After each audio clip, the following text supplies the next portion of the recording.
So, as college students, I'm sure you can all agree, or mostly agree, that going from high school to college is more of a culture shock than a transition.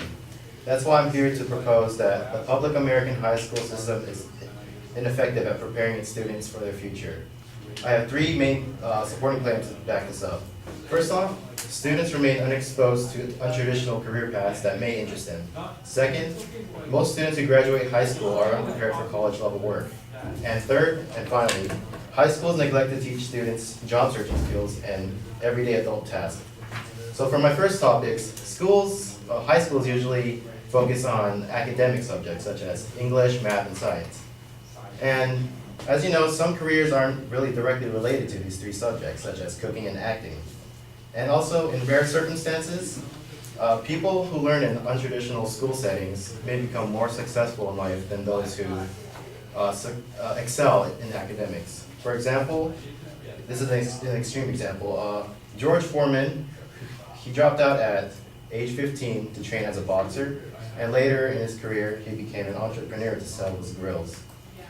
And teachers often consider these careers as unrealistic. And according to business, I'd also like to mention other successful high school dropouts, and this is from BusinessInsider.com. There's David Karp, the developer and CEO of Tumblr. There's Aretha Franklin, who's a musician, and she sang at Bill Clinton's and Barack Obama's inaugurations. And lastly, Quentin Tarantino, who's an actor, director, and writer, and he also won 2 Academy Awards. So my second topic is that students who graduate high school are unprepared for college-level academics. According to the National Assessment of Educational Progress, over 50% of students are considered below proficient in the assessment's subjects, including math, English, and history.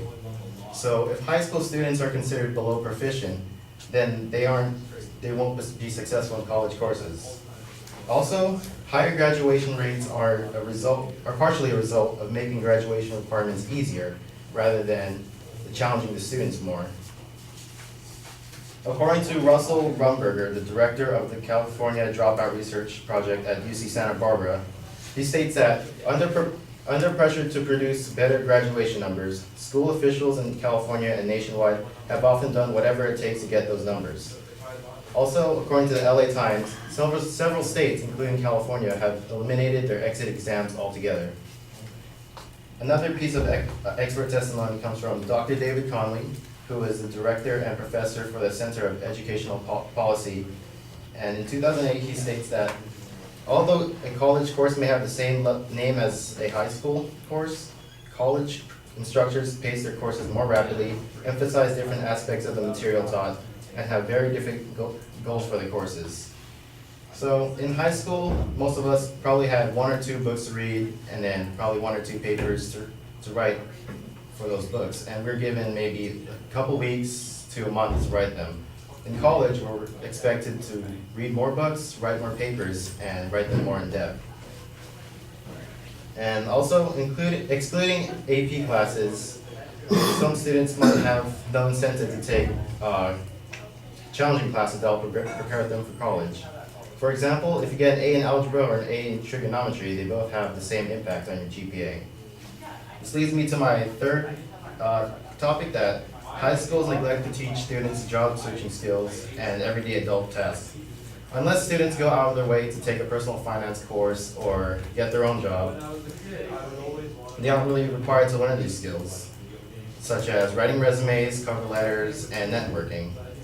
And as you all know, jobs are essential to living in this economy if you want to be independent. And also in high school, students aren't exactly treated as adults because they have to obey orders from teachers. Adults have the privilege of learning at their own will and experimenting on their own. And in addition, they have the freedom to learn at their own pace. So, in summary, students are clueless.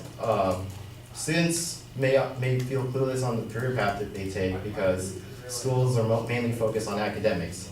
Second, most students are unprepared for college-level academics because, according to low scores on assessments and schools manipulating the system so it's easier for them to graduate.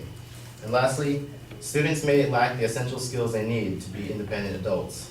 So therefore, high school students may lack the development they need to become independent and successful in their futures.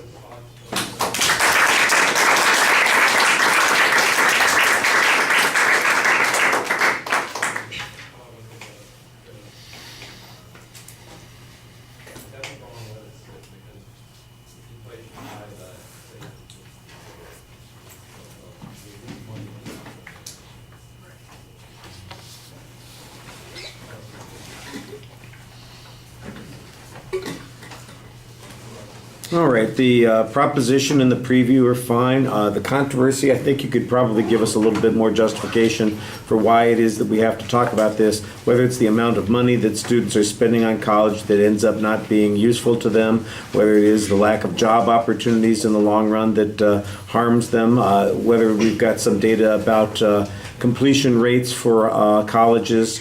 There's got to be some information there that suggests that there's a connection to the criticism of high school that you're presenting. The secondary points are laid out very effectively and they're clear. I don't think that there's a lot of dispute on the first point that there are a lot of difficulties with the traditional way that schools work. That you've got data on that second point that talks about how students are underprepared. You've got the 50% statistic about their math and reading that's a little bit problematic. There's a little bit of information that talks about what the general workload is. That's all asserted on your part. Everything on the third point is asserted, so I think that that's a little bit thin. Like I said, the testimony that you had, I think especially on the second point, was the strongest part of your argument. The examples, we're going to talk about the reasoning process, and there's always exceptions, and I think that you found some pretty important exceptions. The question is, are students given the opportunities? And I think there needs to be an argument that says that opportunities for people to find themselves or discover themselves or find other paths are lacking in the school. So, for instance, you suggest, for example, on the third point that there are no classes for students except unless they choose to take like a study skills class, and that's asserted. Are there no vocational education programs anymore? Do they not have outreach programs and internships in the schools? It seems to me like there is a lot of stuff that gets left out of the argument that might be important on that third point that you just kind of assume. I thought you had a very good internal summary at the end of the speech, and for the most part it's a solid presentation, maybe a little more reading than you'd like, but you generally do try to talk to us and you sound like you know what it is that you're trying to say, and that's always appreciated. That enhances your credibility. All right, thank you.